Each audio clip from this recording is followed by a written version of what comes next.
Hello, friends, and welcome back to my channel. I hope you're learning well. Today, I'm going to discuss with you Grade 10 ICSE History Civics portions, the further reduced syllabus, and we will start with the chapter on the Union Parliament.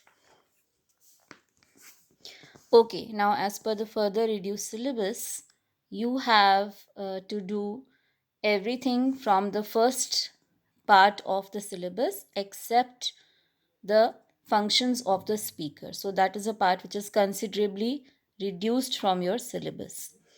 Then you have to do the Lok Sabha term composition, qualifications for membership, all the parliamentary procedures with their definitions. So you should have an idea of the sessions, quorum, question hour, adjournment, and no confidence motions, and also how the speaker is elected, but not his functions. You're not doing the functions as per the new syllabus. Then you are also doing the Rajya Sabha composition, qualifications for membership, election, term, and the presiding officer of the Rajya Sabha. Now, major part of the chapter which is reduced is the powers and functions of the Union Parliament. So here you are not doing legislative, financial, judicial, electoral functions. Amendment of the constitution is also not in syllabus. What you will do as per the new syllabus is only the control of the executive. That is the power of the parliament to control the executive on or the government. Exclusive powers of the two houses are also in syllabus. So let us see the whole chapter now. As per the chapter, as per the syllabus, sorry, the federal setup in India is not in syllabus totally, but you should know the meaning of the federal setup. So the meaning is given here. You can always underline and remember the definition. So you can see here what is a federal setup. In a federal system of government, all the administrative powers are divided between the central and the state governments by the constitution, and both are supreme within their respective spheres. This is the definition of or the meaning of federal setup in India, which you must know, and most likely this may come in your 1 mark short answer. So here also you should know that how the power is divided. Normally what they ask you is how are the powers divided in a federal setup, and then you can write the powers are divided between the central and the state governments. Or they can ask you in a tricky manner what are the two authorities among which the powers are divided as per the federal setup. So those two authorities are the central and the state governments. So you can cross out this portion, importance of federal setup. It is not in syllabus. This can be crossed out. Then moving on to the next part of the chapter, non-federal or unitary features. This is also not in syllabus, so you can cancel it. You don't have to do this table. And then we start from here, that is the Union Parliament. Now the Union Parliament, there's a definition of parliament given there, so please mark it for your short answers. The parliament is a body of people's representatives who have supreme power of governance in a democratic country. Lok Sabha, you are doing the term of Lok Sabha, which is 5 years, and also you will do the conditions that may curtail the functioning of Lok Sabha. That is, during the proclamation of emergency, the period of Lok Sabha may be extended by the Parliament for 1 year. Please mark it for short answer. How much the Lok Sabha period or term can be extended during an emergency? It is 1 year, and this is very commonly asked in your short answer questions. And the new Lok Sabha must be elected within 6 months after the national emergency is lifted. So 1 year, the term can be extended. New Lok Sabha after the emergency has to be elected within 6 months. So all these short points for your short answers you must remember. Now the composition of Lok Sabha is in syllabus. So whenever you are asked, this may be asked for a 3 marks or 4 marks question. So please write point wise. First of all, always write the total strength of the Lok Sabha can be a maximum of 552 members, out of which 530 members shall represent states, not more than 20 members representing union territories, and also 2 members of the Anglo-Indian community, which may be nominated by the president only in case he feels this community is not adequately represented. You don't really need to remember this part, I must say, for your boards, but it is good to read and understand. They never ask you this, but you can always add it if you can remember for your long answer questions. So, point wise, if you have division of the Lok Sabha, how the numbers are divided out of 552 among states, union territories, and 2 nominated members. These 3 points, point wise, you must remember, and point wise only you must write in your answer script. Qualification of membership for Lok Sabha are given point-wise.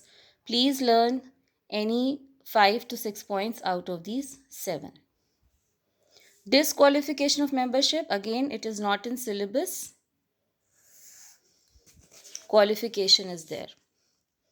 So you don't really need to remember the disqualification. So you can cancel this part. Vacation of seats also is not there. You can cancel this. It's already cancelled, but I'll do once more for you.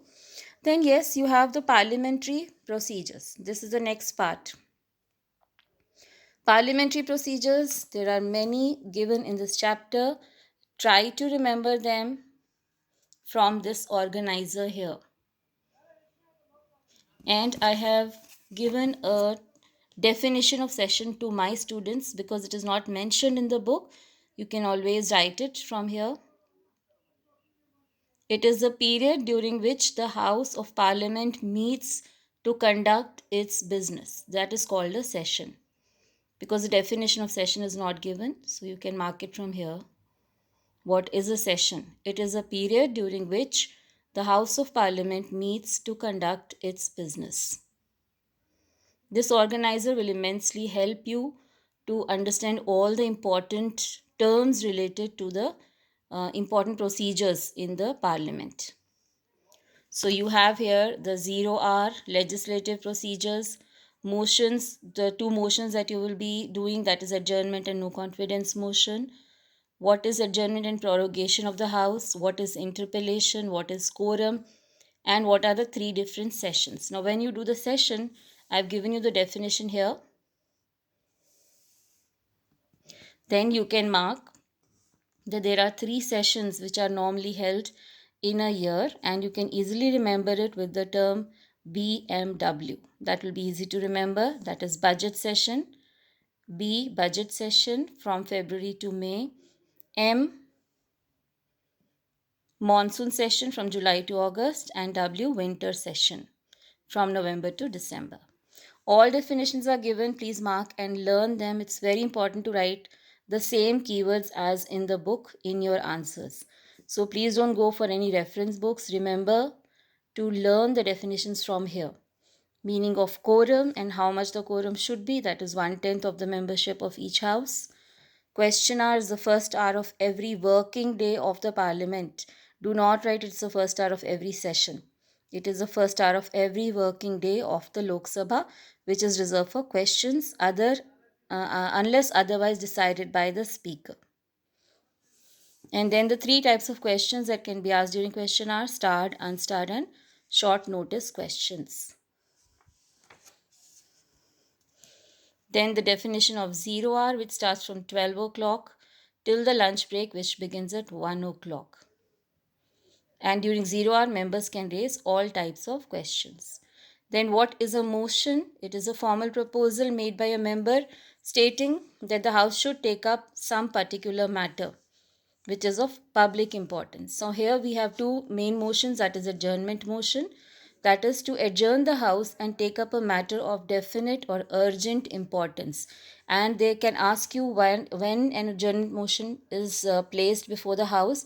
It may be any urgent incident, whereas like a railway accident which has resulted in the death of several persons, a dacoity, natural calamity, or floods. No confidence motion, very important, because now the syllabus is reduced. You may be asked what is a no confidence motion, and this whole procedure of how a no confidence motion is passed. Please remember this. Try to write it and learn it point wise. Then you have adjournment and prorogation of the House. Difference between the two can be asked in short answers.